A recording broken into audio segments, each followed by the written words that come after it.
안녕하세요. 결혼한 지 아직 1년도 안 지난 따끈따끈한 신혼부부입니다.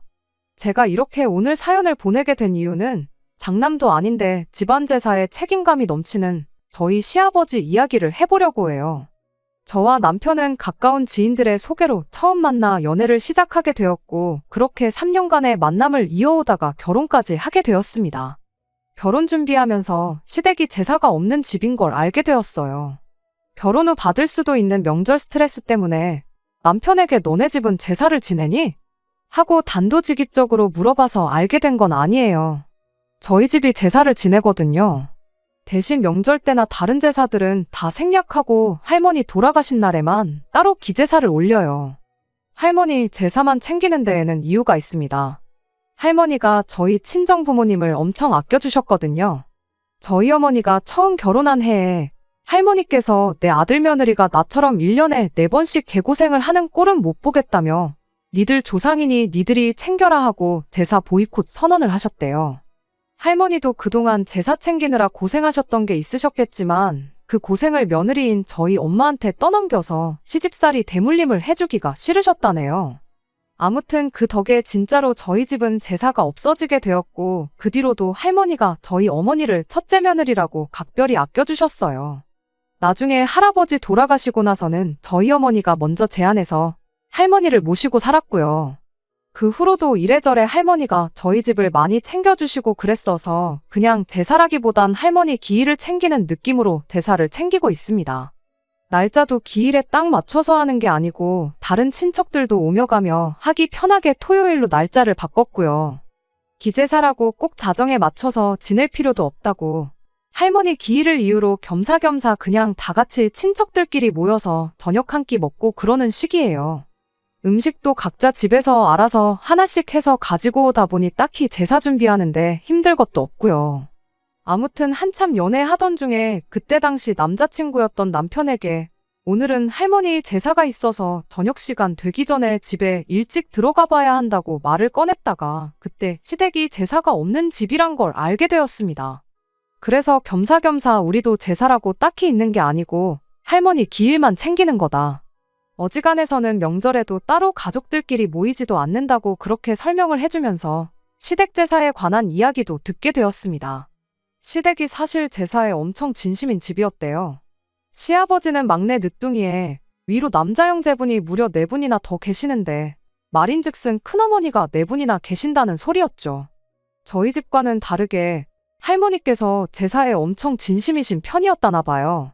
아래로 자식들이 결혼해서 며느리가 생기면 생길수록 일할 사람이 늘어나는 거나 마찬가지였으니 그럴 때마다 제사 음식이 양도 양이지만 제사 음식 가짓수도 더 늘어나게 되었다고 해요.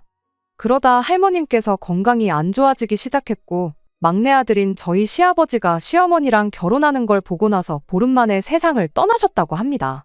그때 할머니 건강이 안 좋아서 조금 번갯불에 콩 구워 먹는 느낌으로 서둘러 결혼을 하게 된 감이 없지 않아 있었대요.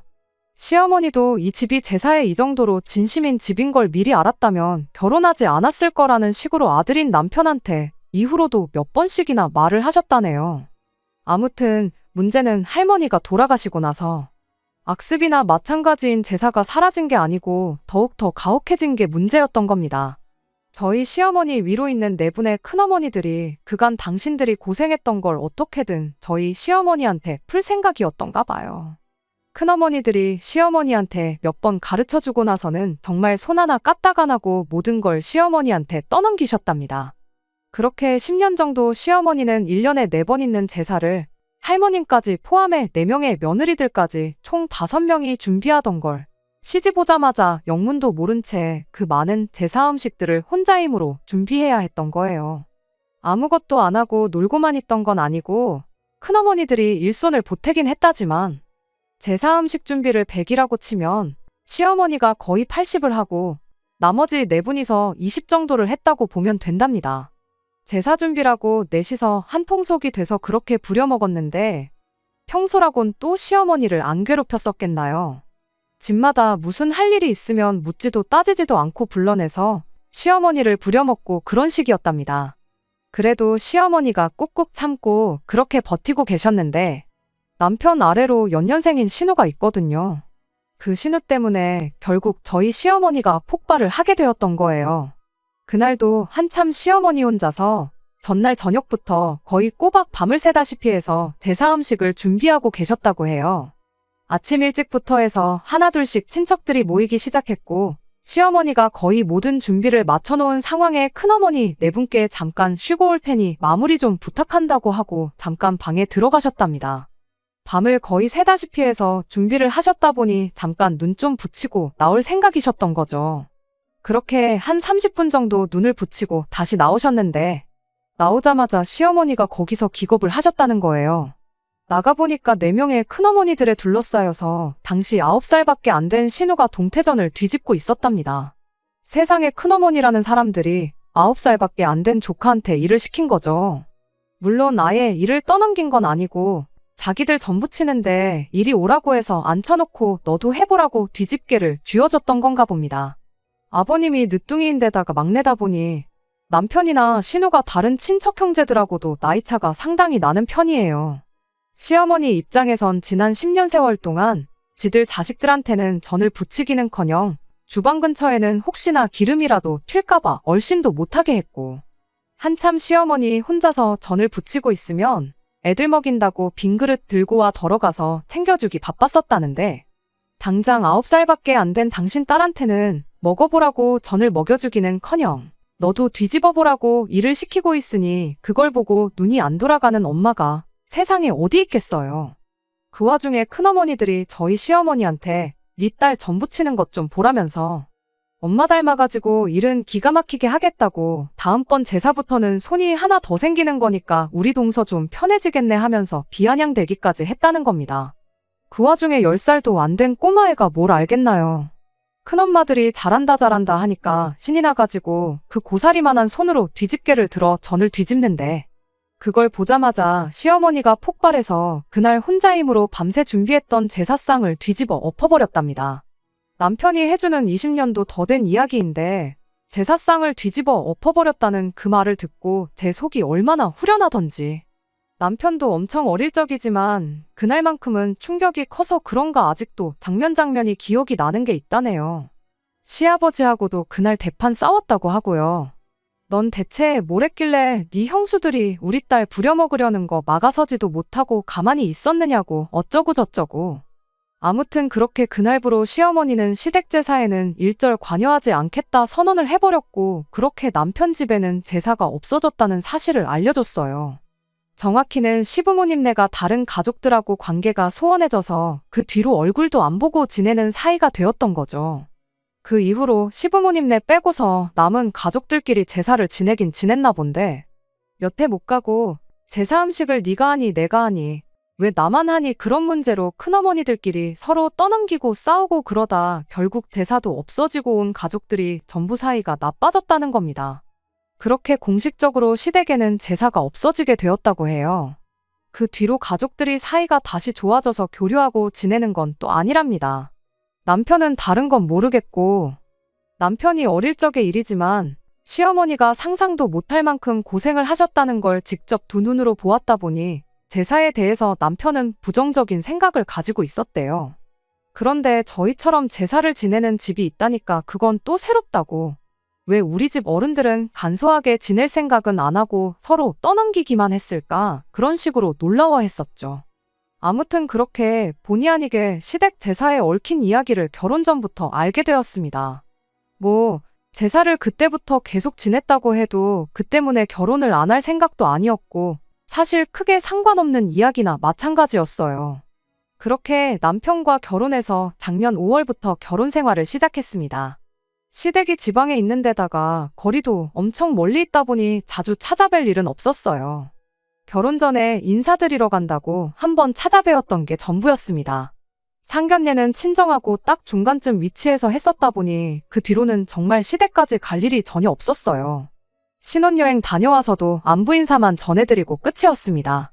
시부모님 두 분 다 거리가 워낙에 멀다 보니까 오히려 먼저 뭐하러 그 멀리까지 고생스럽게 오며 가며 하냐고 피곤할 텐데 그냥 집에서 쉬라고 해주셨었고 그러다 보니 결혼하고 처음 맞는 첫 명절인 추석이 오기 전까지는 시댁에 따로 시간 내서 찾아갈 일이 없었어요. 그냥 일주일에 한두 번씩 안부 전화만 드리고 그러는 시기였습니다. 그러다 이제 시댁에 다녀올 일이 다가오게 되었습니다. 명절인 추석이 다가오고 있었거든요. 지난 추석이 연휴라기에는 뭔가 아쉬운 그런 느낌이었어요. 크게 다르게 있겠냐마는 굳이 주말을 끼고 쉰다면 주말을 연휴 앞에 껴서 토일월화수 쉬는 것보다 연휴 뒤에 껴서 수목금토일 이렇게 쉬는 게 훨씬 더 쉬는 느낌이 나잖아요. 양가에 인사드리러 가는 거 먼저 끝내고 주말까지 내리 푹 쉴 수 있으니까 말이에요. 그런데 그러던 중 저희 회사에서 직원복지 차원에서 길게 쉬고 오라고 목요일, 금요일을 아예 재량휴일로 만들어줬습니다. 5일짜리 연휴가 난데없이 9일짜리 거의 휴가에 맞먹는 황금 연휴가 돼버린 거죠. 결혼이다 신혼여행이다 해서 휴가도 미리 땡겨 써버린 바람에 내년까진 꼼짝없이 회사만 나가겠구나 싶었는데 완전 운이 좋았죠. 혹시나 싶어서 남편도 회사의 상황을 설명하고 연차 신청을 냈는데 감사하게도 회사에서 그렇게 쉬라고 허락을 해준 덕분에 남편도 똑같이 황금 연휴를 즐길 수가 있게 되었어요.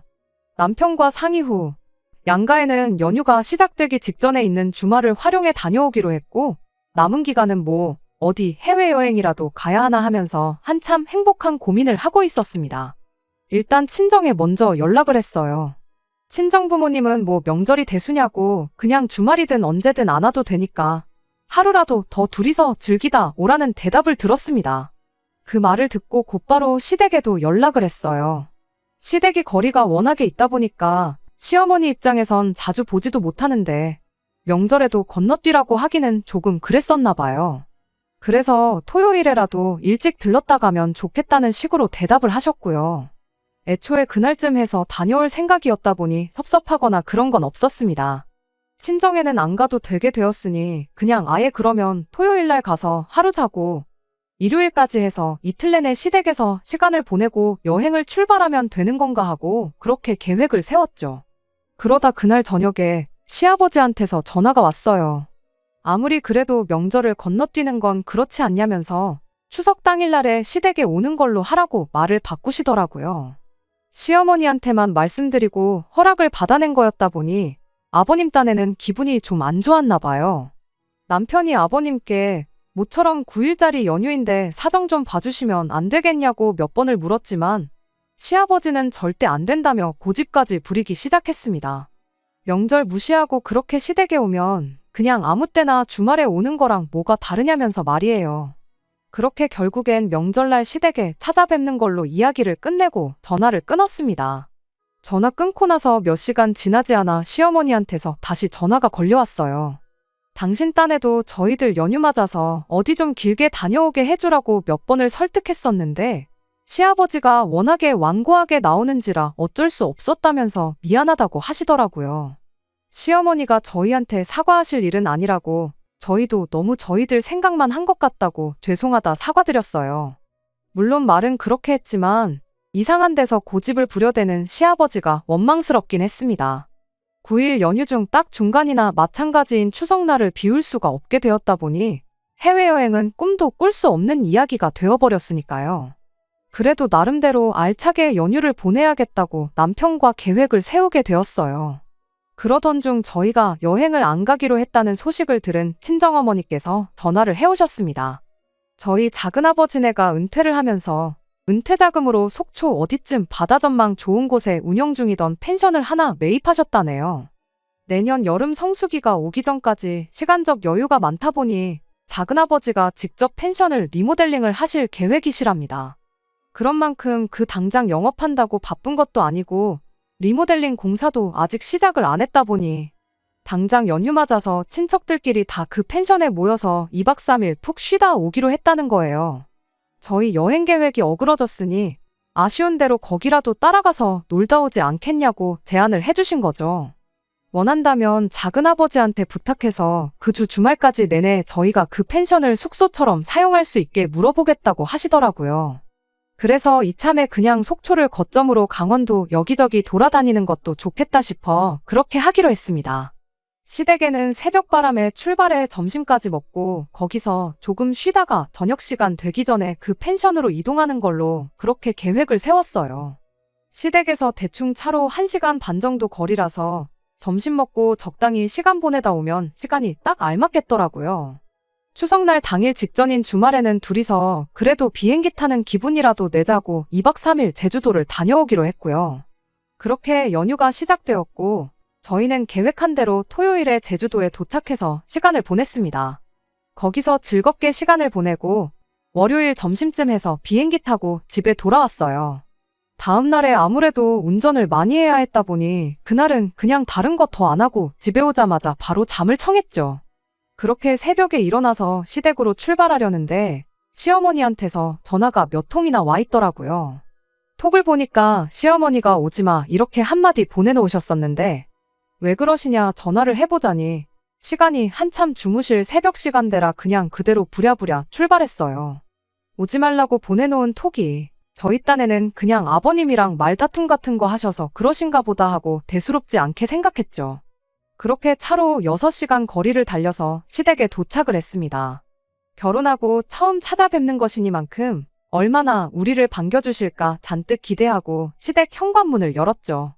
그런데 그 앞에 펼쳐진 광경이 저도 저지만 남편도 그 자리에 얼어붙어서 이게 무슨 상황인가 파악하느라고 아주 정신이 없어 보였어요. 저희가 집을 잘못 찾아왔나 싶을 정도로 집 안은 처음 보는 사람들로 가득하고 시끌벅적했거든요. 제대로 찾아왔는지 알 수 있었던 건 그 수많은 사람들 가운데 넋이 빠진 얼굴을 하고 음식을 하고 있는 시어머니를 발견하고 나서였어요. 넋이 빠진 얼굴을 하고 있던 건 시어머니뿐만이 아니었습니다. 생전 처음 보는 저희랑 10에서 15 정도 나이차가 날 법한 다른 여자분들 몇 명이 딱 저희 시어머니가 짓고 있는 표정과 똑같은 표정을 하고 시어머니 곁에서 같이 음식을 준비하고 있었거든요. 이게 무슨 일인지 도무지 상황 파악이 안 되는 가운데 시아버지가 신이 나서는 저희들한테 이제 왔냐고 인사를 한마디 건네시더라고요. 그리곤 저희를 한참 사람들 떠들고 있는 거실로 끌고 갔습니다. 그리고 이게 다 무슨 상황인지 그때가 돼서 알게 되었어요. 그분들이 다 아버님 위로 있는 큰아버지들이래요. 옆에 앉아있는 건 뭐 말해 뭐 하겠나요. 그 집 자식들이랑 결혼 전에 남편한테 말로만 들었던 악독하기로 소문난 큰어머니들이었습니다. 남편도 워낙에 오랜만에 보는 사람들이다 보니 이 사람들이 다 누군가 싶었던 거죠. 그러던 와중에 큰어머니 중 가장 기가 세 보이는 분 한 분이 아버님한테 쟤는 왜 데리고 왔냐면서 저를 턱으로 띡 하고 가르치더라고요. 그러더니 그 처음 보는 사람이 저한테 이렇게 한마디 던지더군요. 너는 네 시어머니가 저기서 그렇게 고생하고 있는데 눈치가 없는 거냐면서 대충 분위기 파악했으면 얼른 가서 음식하는 거나 도우라고요. 시어머니한테 향하는 제 뒤로 그 여자가 시아버지한테 이렇게 한마디 하대요. 그래도 막내가 이제는 쫄따구도 많이 생겨서 편해지겠다고 내년부터는 장 보는 것부터 그런 거는 직접 하면 좋겠다니 어쩌니 하면서요. 시아버지는 거기다 대고 압류 하고 대답하고 있었고요. 상황이 어떻게 돌아가고 있는 건지는 안 봐도 딱 알겠더라고요. 저는 바로 시어머니 옆으로 자리를 앉았어요. 어머님한테 이게 다 무슨 일이냐고 물으니 오지 말라고 한 건데 전화는 왜 안 받았느냐며 당신도 워낙에 갑작스러워서 저희한테 다시 전화를 할 겨를이 없었다는 소리를 하시더라고요. 이 인간이 기어이 며느리 생겼다고 영 끊고 지내던 지 식구들 불러 모아 제사를 부활시켰다는 거예요. 시어머니 옆에 앉아있는 난생 처음 보는 분들은 다 각자 집 식구들 며느리랍니다. 영문도 모른 채 난생 처음 와보는 집에 끌려와서 각자들 시어머니들이 제사 준비하라고 시켰으니 시킨 대로 일단 저는 붙이고 있는데 이게 무슨 상황인가 도저히 감도 안 잡히는 눈치였어요. 대충 이야기를 종합해보니 과거에 시어머니로 인해서 제사가 사라지게 되었고 그 후로 자기들끼리 왜 나 혼자만 일하니 어쩌니 하면서 뿔뿔이 흩어졌던 건 사실이었나 봐요. 그 자리에 있던 며느리라는 사람들도 서로들 처음 보는 사이라고 하더라고요. 일단 시어머니가 진두지휘를 맡아서 이거 해라 저거 해라 시키고 계시니 하고는 있는데 결혼한 뒤로 단 한 번도 챙긴 적 없던 제사를 챙기는 게 다들 어이없어 하는 눈치였어요. 일단 다른 사람들도 하고 있고 우리 시어머니도 하고 있으니 저도 하는 수 없이 다른 음식을 준비하기 시작했죠. 그러다가 고개를 들었는데 남편이 어쩔 줄을 몰라 하면서 저 멀리서 저를 쳐다보고 있더라고요. 저 인간이 일하는 것도 열받아 죽겠는데 도와주는 신용도 안 하고 쳐다만 보고 있다고 열이 막 올라오던 찰나에 남편이 눈을 깜빡하더니 저한테 무슨 사인을 보내더라고요. 그리곤 그 길로 자리에서 일어나더니 살금살금 혼자서 자기 외투랑 그런 걸 챙기고 쓱 밖으로 나가는 거예요. 평소에도 죽이 잘 맞는 게 이럴 때 도움이 될 줄은 정말 몰랐습니다. 대충 남편이 무슨 생각을 하고 있는지 짐작이 돼서 그 길로 화장실 좀 다녀오겠다 말하고 안방으로 들어가서 시어머니 옷까지 몇 개 챙겨서 몰래 제 가방에 쑤셔 넣었어요. 그리고는 자리로 돌아와서 시어머니한테 말했죠. 차에 뭐 두고 온 것 같은데 가지러 좀 다녀와야겠다고요. 그런데 그게 엄청 무거운 거라 혼자 들고 오기 뭐한데 어머님도 같이 가주시면 안 되냐고 물어봤어요. 시어머니가 할 일이 이렇게 많은데 가긴 어딜 가냐며 저 중에 아무한테나 부탁해서 같이 다녀오시라고 하시는데 제가 최대한 애교 부리면서 시어머니한테 어머님하고 같이 가고 싶다고 어머님도 이참에 바깥바람도 쐬고 허리도 좀 피시라고 그렇게 이야기했습니다. 제가 시작부터 무거운 거라고 못을 박아놓고 말을 꺼냈다 보니 남이나 마찬가지라 큰형님이라고까지 하긴 뭐하고 호칭을 뭐라고 해야 좋을지 모르겠는데 아무튼 그 큰아버지네 며느리들은 난데없이 끌려와서 전부치고 있는 것도 열받아 죽겠는데 짐까지 들고 와야겠냐는 표정으로 애써 저희들 시선을 피하고 후라이팬만 바라보면서 음식 준비하는데 여념이 없었어요.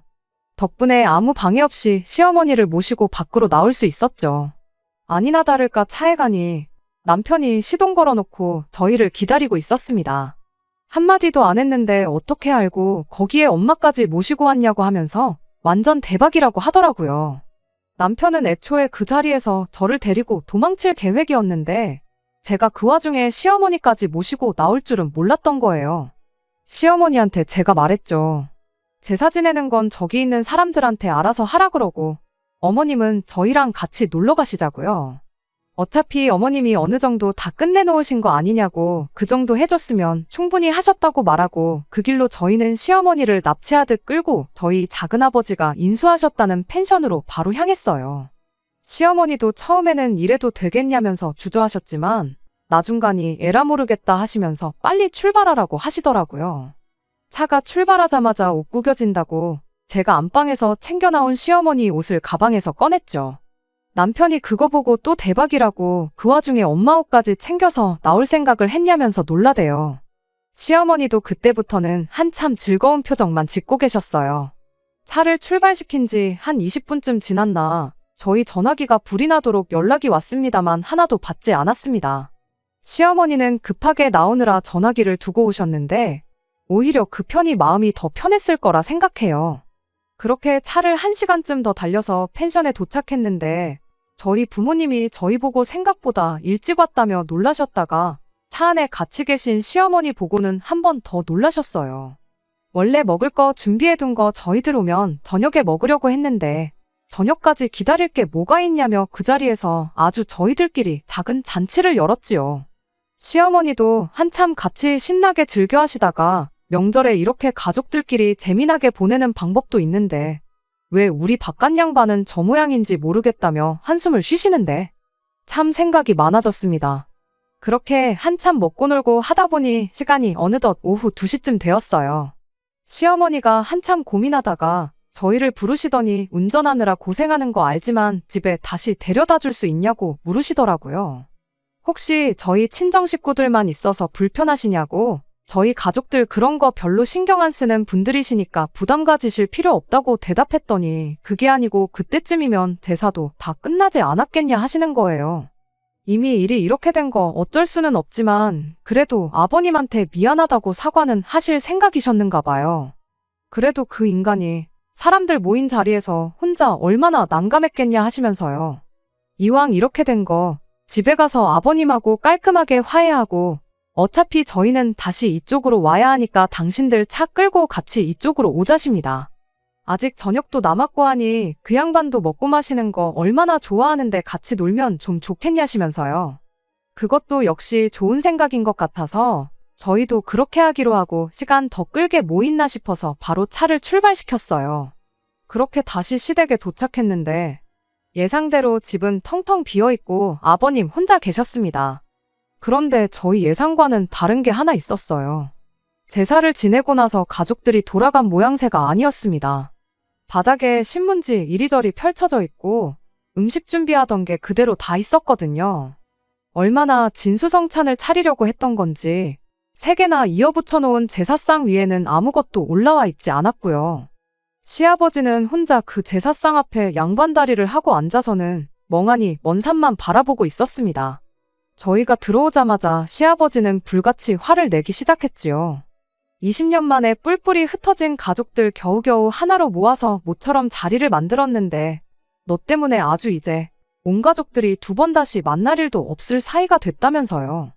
저희가 중간에 그런 식으로 나갔다는 걸 알게 되고는 일단 먼저 영문도 모른 채 끌려와서 음식 준비하던 큰아버님들네 며느리들이 들고 일어섰답니다.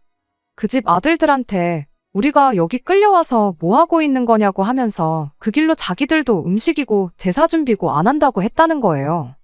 저희보다 많아봐야 40대 중후반인 분들인데 그 또래의 아내 이겨먹고 한 번도 지낸 적 없던 제사 준비하라고 큰소리칠 남편이 몇이나 되겠나요. 그전까지야 저희 시어머니가 대표로 총대 메고 고생하고 있으니 어찌어찌 통솔이 되는 분위기였는데 저희가 그냥 그렇게 갔다는 사실을 알고는 하나둘씩 자리를 떠나간 겁니다. 당신들 며느리가 없다고 그 자리에 바통을 넘겨받아 음식 준비를 하실 큰어머님들이셨으면 애초에 처음부터 저희 시어머니한테만 일을 시키지도 않았겠지요. 당장 일할 사람들이 아무도 없어지니 그분들도 그 길로 시아버지한테 한마디씩 하고 집을 떠나갔다는 겁니다.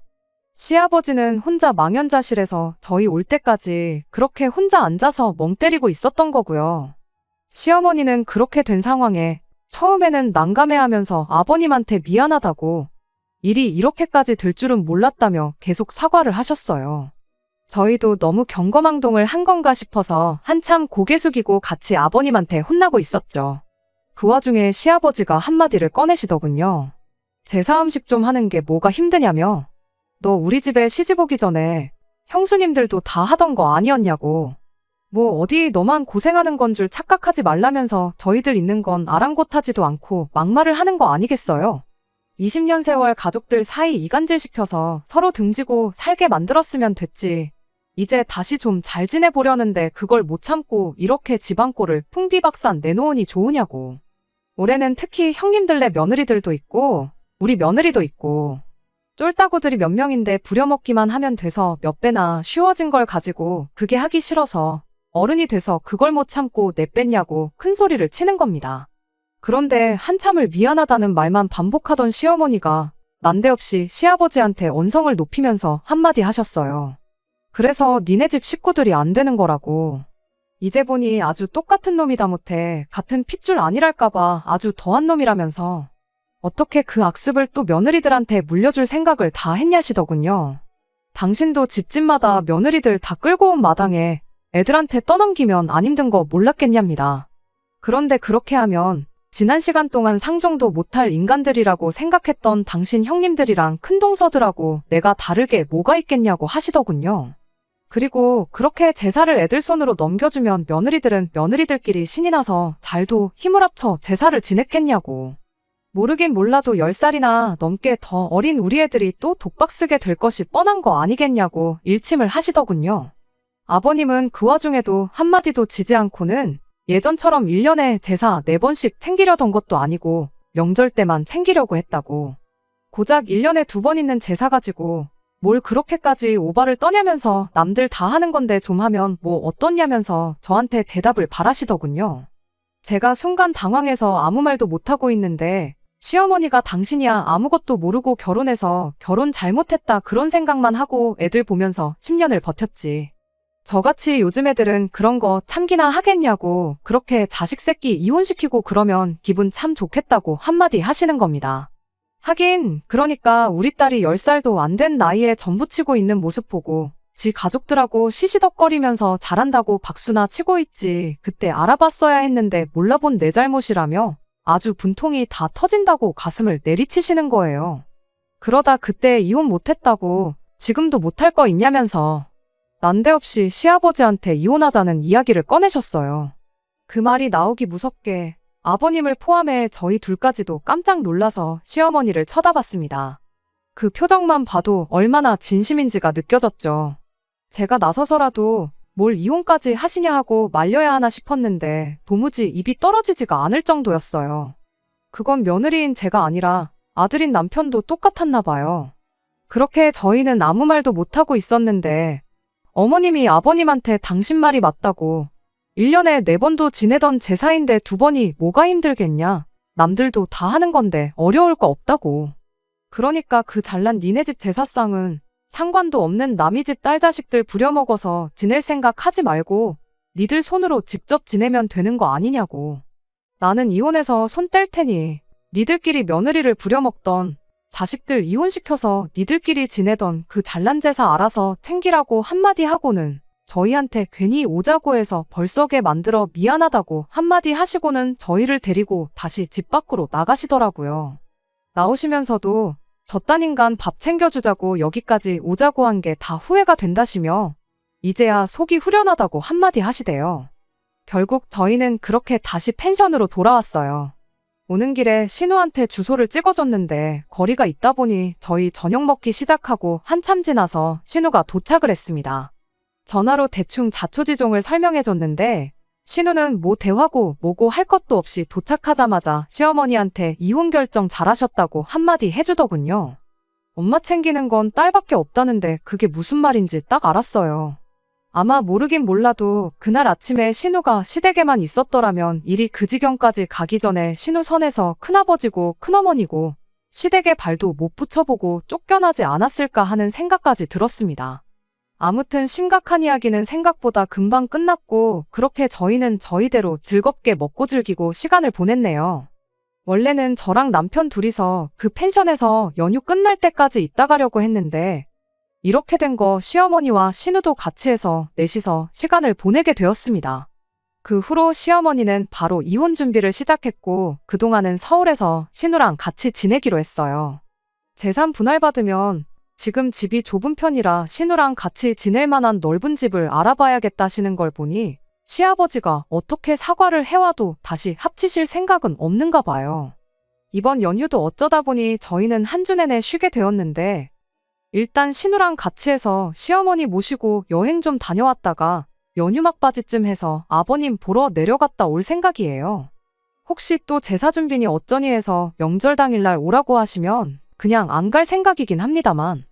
그래도 어머님이랑 이혼하신 거지 저한테는 아직 시아버지니까 제 할 도리는 하고 살려고요.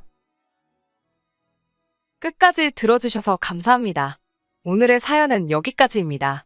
구독과 좋아요, 알람 설정 부탁드리고 더 좋은 사연으로 다시 찾아뵙겠습니다. 감사합니다.